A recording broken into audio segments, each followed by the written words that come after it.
Machine Bhagiratha దాన్ని పట్టించుకున్న నాదుడే లేడు. నేను ఒక 2-3 జిల్లాల ఇంజనీర్లు అడిగిన, ఏమిరా నాయన ఏందిది, మీరే కదా నడిపాను, నిర్మించింది మీరే, నడిపింది మీరే, ఏమైందంటే సార్ దీనిలో అసలు కిటుకు వేరే ఉన్నది, అడిగేవాళ్ళు లేడు. అప్పుడు మీ ఆఫీసులేమో స్మితా సబర్వాల్ గారు సెక్రటరీ గారు సెపరేట్గా ఉండ్రి, దీని మీద ఎవ్రీ డే దీని మీద మానిటరింగ్ ఉంటుండే, ఎక్కడైనా కూడా ఆమె గద్దలాగా వచ్చి వాలి అందరు ఇంజనీర్లను తీసుకొచ్చి టాప్ టు బాటం కూర్చోబెట్టి సమీక్ష చేస్తూ ఉండే, బ్రహ్మాండంగా జరుగుతూ ఉండే. ఒక చిన్న పైప్ ముక్క పోతే కూడా తెల్లారి లోపల వేసేవాళ్ళు. ఇవాళ 15 రోజులు కూడా పడుచుకునే వాళ్ళు లేడు, అజమాయిషి కొరబడింది అని చెప్తున్నాడు వాళ్ళు.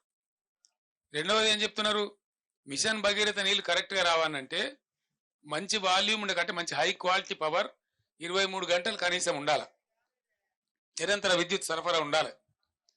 ఈ ప్రభుత్వం యొక్క తెలివి తక్కువతనం వల్ల మళ్ళా ఇలా లక్షల మూటలు కాలుతా ఉన్నాయి తెలంగాణలో, లక్షలు, వేలు కాదు. ఒక్కొక్క రైతు మూటలు 2 సార్లు 3 సార్లు కూడా కాలుతా ఉన్నాయి. ఆరాటానికి పాపం వాళ్ళు ఏం చేస్తారు, పుట్టకొచ్చిన పని చేను, ఈంతున్న చేను ఇక వండుతుందేమో, 4 గిన్నెలు వండితే బతుకుతామేమో అని చెప్పి కొత్తగా బోర్లు వేయటం, వాగులలో చెలుమలు తీయటం, వరద కాలువలలో చెలుమలు తీయటం, క్రేన్లతో పూడికలు తీయడం, మాయమైన అన్ని మళ్ళీ ప్రత్యక్షమైనాయండి 100 రోజులకే. మాయమైన ట్యాంకర్లు ప్రత్యక్షమైనవి, మాయమైన బిందెల మూత ప్రత్యక్షమైంది, మాయమైన మంచినీళ్ళ కొరత ప్రత్యక్షమైంది, మాయమైన కరెంటు కొరత ప్రత్యక్షమైంది, మాయమైనటువంటి క్రేన్లు ప్రత్యక్షమవుతున్నాయి పూడికలు తీయడానికి, మాయమైన బోరుబావులు మళ్ళీ హోరెత్తుకుంటూ తిరుగుతా ఉన్నాయి. ఇంత రూపంలేనా? జర్ర కేసీఆర్ గల్మ దాటంగానే కట్కేసినట్టే బంద్ అవుతాయా? ఏమన్నట్టు, ఎందుకు జరుగుతున్నట్టు ఈ పరిణామాలు? నేను జోక్గా చెప్తానండి, దయచేసి ఇది సమాజం యొక్క విషయం, ప్రజల యొక్క విషయం. ఇంకా 3 నెలలు గడవాలా, జూన్ చివరికి పోతే తప్ప మళ్ళీ ఈ ఊటలు రావు. అది భగవంతుడు మన నుంచి మంచి వర్షాలు కురిస్తే ఏ జూలై 15కో 20కో మనకు మళ్ళీ ఊటలు వస్తాయి. వర్షాలు భారీగా కురిస్తే అప్పుడు భూగర్భం మళ్ళా జలంతో నిండితే అప్పుడు వస్తాయి. దాదాపు ఇంకో 3 నెలలు 3.5 నెలలు ఇంకా ఎంత భయంకరమైతుంది పరిస్థితి. దానికోసం మాట్లాడవలసి వస్తూ ఉంది. నేను బాధతో మాట్లాడుతున్నా, దుఃఖంతో మాట్లాడుతా ఉన్నా. అద్భుతమైన మంచినీళ్ళ సదుపాయం ఉన్న తెలంగాణ నా కళ్ళ ముందే 100 రోజులలో ఇంత నాశనం అవుతుంది. నా కళ్ళ ముందే బిందెలు పట్టుకొని తిరుగుతారు, నా కళ్ళ ముందరనే బోర్లు వేసుకునే దుస్థితి వస్తుంది, నా కళ్ళ ముందరనే మళ్ళీ ట్యాంకర్లు కొనుక్కోవాల్సిన దౌర్భాగ్యకరమైన పరిస్థితులు వస్తాయి అని నేను అనుకోలే. నిజంగా కళ్ళలో నీళ్ళు తిరుగుతా ఉన్నాయి కొన్ని సందర్భాలు చూస్తూ ఉంటాయి. ఎందుకు షార్టేజ్ ఉండాలండి నీళ్లు? ఏ కారణం చేసి షార్టేజ్ ఉండాలా? What is the reason for that? అదేం లేదు. మేమేం చేసినామండి, హైదరాబాద్ ఏనాటికైనా ప్రధానం కాబట్టి ఎల్లంపల్లి నుంచి సింగిల్ లైనే ఉంది, అక్కడి నుంచి ఎక్కువ వచ్చే అవకాశం లేదు, ఒకటే లైన్ వేసేప్పుడు అంతే చేసిండ్రు. సంవత్సరానికి 10-12 TMC వస్తుంది. కృష్ణ నుంచే ఫేజ్ ఉందని చెప్పి సాగర్లో డెడ్ స్టోరేజ్ ఉంటుందని, 100 TMCల పైచిలకు డెడ్ స్టోరేజ్ ఉంటుందని పాత అక్కంపల్లి మీదనే ఆధారపడకుండా 1450 కోట్లతో మేము సుంకిశాల ప్రాజెక్ట్ కూడా మంజూరు చేసినాం. అది కూడా ఆల్మోస్ట్ దగ్గర పడ్డది. 70-75% పనులు అయిపోయినాయి మా ప్రభుత్వం పోయేనాటికే. నేను మొన్న కాంట్రాక్టర్ని అడిగిన, ఏమరా ఎంతవరకు వచ్చింది పని అని అడిగితే, సార్ గవర్నమెంట్ చేయమని చెప్తే మేము 2 నెలలు 3 నెలలు చేసి అందిస్తాం సార్ అని చెప్తున్నారు వాళ్ళు. ఒకసారి అది మళ్ళీ కలిసిందంటే బ్రహ్మాండంగా అసలు నీటి సప్లై డోకా ఉండదు. సాగర్లో పూర్తి స్థాయి నీటి మట్టం వాడుకునేటువంటి పరిస్థితి ఉంటుంది, 100 TMCలు ఉంటుంది. కాబట్టి ఇవి ఏం చేయకుండా, ఇవి ఏం పట్టించుకోకుండా, దీని మీద సమీక్షలు లేకుండా అడ్డగోలు మాటలు, అడ్డగోలు పిచ్చి ప్రచారాలు చేసుకుంటా ఎంతసేపు విపక్షాన్ని బదనాం చేయాలి, గత ప్రభుత్వాన్ని బదనాం చేయాలని ఒక చిల్లర, చాలా చీప్ టాక్టిక్స్ తప్ప ఏం కనపడతలేదు. మేము ఆనాడు ఒక పద్ధతి మార్చేసిన, నేను ముఖ్యమంత్రి ఉండే టైంలో భయంకరమైన రాళ్లవానం వచ్చి ఖమ్మం జిల్లాలో అనేక జిల్లాలలో పంట నష్టం జరిగింది. మహబూబాబాద్ జిల్లాలో, ఖమ్మం జిల్లాలో, చాలా జిల్లాలలో నేనే స్వయంగా పోయి పరిశీలన చేసిన ఏంది ఎంతవరకు జరిగిందని చెప్పి. నిజంగానే ఘోరంగా దెబ్బతిన్నది, 100% పంట పోయింది. కానీ పంట నష్టం ఇచ్చే పరిస్థితి ఏంది? ఆ రోజు వరకు కూడా కేంద్ర ప్రభుత్వాన్ని నివేదిక పెట్టాలి, ఆ తోకగాలు రావాలి 3 నెలలకు, వాడు వచ్చే వరకు ఏమి ఉండదు, వాడు ఉల్టా రిపోర్ట్ రాయాలి, వాడేమి ఇయ్యాడు, వీడు తీసుకోడు, రైతుకు అందదు. దాంతో నేనే నిర్ణయించి, రైతులు బలపడుతున్నారు కాబట్టి తెలంగాణ రాష్ట్రంలో మంచిగా అవుతున్నారు కాబట్టి మళ్ళా వాళ్ళ పరిస్థితి దిగజారద్దని చరిత్రలో ఎప్పుడు లేని విధంగా ఎకరానికి 10,000 రూపీస్ ఇచ్చిన నేను, ఇన్స్టెంట్ శాంక్షన్. అంత వెరీ డే ఆ పొలంలో నిల్చుండే అనౌన్స్ చేసి 5-6 రోజుల లోపల వాళ్ళకి నష్టపరిహారం అందజేసినాం. ఈ తుంగతుర్తికి 6 కోట్లు ఇచ్చినాం. మొత్తం దాదాపు 149 కోట్ల రూపాయలని పంపిణీ చేసినాం ఇమీడియట్ గా రైతులకు. అదే విధంగా 149 crores ఇచ్చినాం. రెండో విడత అంటే సుమారు ఒక 500 కోట్ల రూపాయలను పంచినాం రైతులకు మేము. ఇవాళ లేదండి, రాలవనవాడి అడిగే దిక్కు లేదు.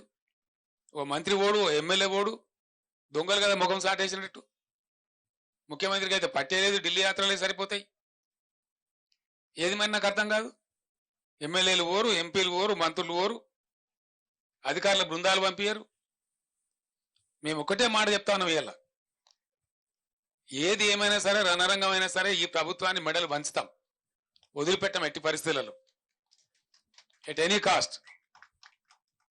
మేమన్నాడు 10,000 రూపాయలు ప్రపంచంలో ఇయ్యాలి, 10,000 రూపాయలు, 2,000 చేదో ఇచ్చి చిల్లర చేతులు దులుపుకునేది. మేము 10,000 రూపాయలు ఇన్స్టెంట్ గా ప్రకటించి 500 కోట్లు సుమారు పంచినాం. 450-460 కోట్లు పంచినాం. ఇలా అతి లేదు గతి లేదు. సుమారు 1,00,000 ఎకరాలలో పంటలు పోయినాయి, రాళ్ల వనాలు పడి, అకాల వర్షాలు పడి, కొన్ని హోరు గాలికి దెబ్బతిన్నాయి, వర్షాలు గుర్సి దెబ్బతిన్నాయి, కొన్ని రాళ్లవానకి దెబ్బతిన్నాయి. దానికి దిక్కు లేదు, దాని గురించి మాట్లాడడం లేడు. ఇవాళ ఉన్న మంత్రి, ముఖ్యమంత్రి, ఉప ముఖ్యమంత్రి వీళ్ళంతా ఏం మాట్లాడారండి? అసలు వాళ్ళ ముఖాలకన్నాడు ఇయ్యలే. వాళ్ళు దిగిపోయినాడు కూడా 470 కోట్లు బకాయిలు పెట్టిపోతే మేము ఇచ్చినాం ఇన్పుట్ సబ్సిడీ. బీఆర్ఎస్ గవర్నమెంట్ లో ఇచ్చినాం. వాళ్ళు ఎగబెట్టిపోతే 2014లో ఎగబెట్టిపోతే 2-3 ఏళ్ళ నుంచి ఉన్న బకాయిలు పెండింగ్ పెట్టిపోతే మేము క్లియర్ చేసినాం. అవి క్యాబినెట్ లో తీర్మానం చేసి ఈ రోజు మేము ఏం పెట్టలే, బకాయిలు లేవు. ఇలా జరిగింది. మేమన్నా 10,000 ఎప్పుడు చరిత్రలో ఇయ్యని 10,000 50 ఏళ్ళ కాంగ్రెస్ పరిపాలనలో ఎన్నడూ తెలుగుదేశం పరిపాలనలో ఎవడు ఇయ్యని 10,000 రూపాయలు మేము ఇస్తే దాన్ని కూడా ఎకసక్కం చేసి మాట్లాడినారు, ఘోరంగా మాట్లాడినారు. ఏ మూల సరిపోద్దండి 10,000, 20,000 రూపాయలు ఇవ్వాలి అని మాట్లాడినారు. మరి ఇలా ఏడ వండుకున్నారు? తలకాయ ఎక్కడ పెట్టుకున్నారు? ఏం చేస్తున్నారు? గుడ్డిగురాల పనులు తోముతున్నారా? వీళ్ళు రైతులు గారా? వీళ్ళు ప్రజలు గారా? పట్టింపు లేదా? వాళ్ళ తరఫున మాట్లాడటం లేరనుకుంటున్నారా? ఒక మహాసముద్రం అంత పార్టీ బీఆర్ఎస్ పార్టీ ఉంది, ఊరుకోదు. ఎట్టి పరిస్థితులలో 100కు 100% రైతుల పక్షాన పోరాటం చేస్తాం. ఖచ్చితంగా ప్రభుత్వాన్ని నేను డిమాండ్ చేస్తా ఉన్నా. ఇలా సూర్యాపేట నుంచి ఈ ఎండిపోయిన పంటలకు మీరే ఎండబెట్టిండ్రు కాబట్టి, మీ అసమర్థత వల్ల ఎండగొట్టిండ్రు కాబట్టి, మీ అసమర్థత కాదు అని మీరు ఒప్పుకోకపోయినా ఎండిపోయినాయి కాబట్టి వెంటనే జిల్లా కలెక్టర్లకు ఆదేశాలు ఇచ్చి ఎన్యూమరేట్ చేయించాలి. ప్రతి ఒక్క ఎకరం ఏ జిల్లాలో, ఏ గ్రామంలో, ఏ మండలంలో, ఏ రైతుది ఎంత ఎండింది అవి లెక్కలు తీయాలి. అండ్ ఖచ్చితంగా ధరలన్నీ పెరిగినాయి కాబట్టి, భారమైంది కాబట్టి ఇవాళ 25,000 రూపాయలు నష్టపరిహారం ప్రతి రైతుకు ప్రతి ఎకరాకు చెల్లించాలి. This is our demand. చేసేంత వరకు మిమ్మల్ని వేటాడతాం, వెంటాడతాం, ధర్నాలు చేస్తాం, నిద్రపోనీయం. ఎక్కడికక్కడ మీ మంత్రులను, మీ ఎమ్మెల్యేలను నిలదీస్తాం. గ్రామాలలో ప్రజాస్వామ్యంలో డెఫినెట్గా అడిగే హక్కు మాకు ఉంటుంది కాబట్టి, ప్రధాన ప్రతిపక్ష పార్టీగా ప్రజల పక్షాన మాకు ప్రజలు ఇచ్చిన పాత్ర అదే కాబట్టి మేమది న్యాయం చేయాలి. వాళ్ళ గొంతే మేము ఇవ్వాలి. ఈ రాష్ట్రంలో ప్రధాన ప్రతిపక్ష 39 ఎమ్మెల్యేలను గెలిపించి మేమేం రౌట్ కాలే. ఈ రాష్ట్రంలో మీరు ఒక్కరినో ఇద్దరినో కుక్కలో నక్కలను గుంజుకొని ఓహో ఆహా అని సంఖ్యలు గుద్దుకోవచ్చు. అది చాలా చీలర, చీప్ టాక్టిక్స్. అది it's a cheap political stunt which is uncared. ప్రజా సమస్యల ముందు, ప్రజల యొక్క బాధ ముందు, ఎండిన పంట పొలాల ముందు ఈ చిల్లర రాజకీయాలు కాదు. ఇవి నడుస్తూనే ఉంటాయి, దీనికి పెద్ద ఇష్యూ కాదు. కానీ ఎండిన ప్రతి ఎకరాను మీరు వెంటనే ఎన్యూమరేట్ చేయించాలి.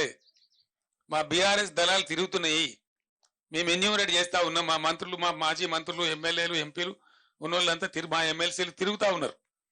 ఖచ్చితంగా తీస్తాం, లెక్కలు పెడతాం, మిమ్మల్ని బజార్లకు ఈడిస్తాం. 100కు 100% మీ చేత కక్కిస్తాం. అది మీరు కట్టి తీరాలి, అది ప్రభుత్వ బాధ్యత. ఆనాడు మేము ఇచ్చినాం, మమ్మల్ని ఎక్కసక్కలాడిన మీరు. ఇలా మేము డిమాండ్ చేస్తా ఉన్నాం 25,000 రూపాయలు ప్రతి ఎకరానికి కట్టి ఇయ్యాలి. దానికోసం డెఫినెట్గా మిషన్ భగీరథ నీళ్ళ సప్లై కూడా వెంటనే పునరుద్ధరించాలి. కరెంటు కూడా ఏముందండి నాకు అర్థం కాదు. పెద్ద మగవాళ్ళకి అసెంబ్లీలో ఉపన్యాసాలు చెప్పినారు. కరెంట్ అప్పులు చేసింది, కరెంట్ అప్పులు చేస్తా అది ఎవరి కోసం చేస్తుందండి? కరెంట్ అప్పులు చెయ్యాలి, ఎందుకు చేయకూడదండి? నేను అడుగుతా ఉన్నా. రైతాంగం పంటల మీద పెడతారా? ఆయన నేను చెప్పిన అసెంబ్లీలో గంట సేపు చెప్పిన ఉపన్యాసంలో పీక్ అవర్స్ వచ్చినప్పుడు ఒక 2 నెలల పాటో 3 నెలల పాటో నెలకు 1000, 1200, 1400 కోట్లు పెట్టి 1400, 1200 కోట్లు కాదు ఇక్కడ ఇష్యూ, ఎన్ని కోట్లు అన్నది కాదు. ఎంత కరెంటు షార్టేజ్ ఉంటే అంత పర్చేజ్ చేయాలి, ఇవ్వాలి, సప్లై చేయాలి. మేము అదే పని చేసినాం. అందుకే ఆనాడు రెప్పపాటు కరెంటు పోలే.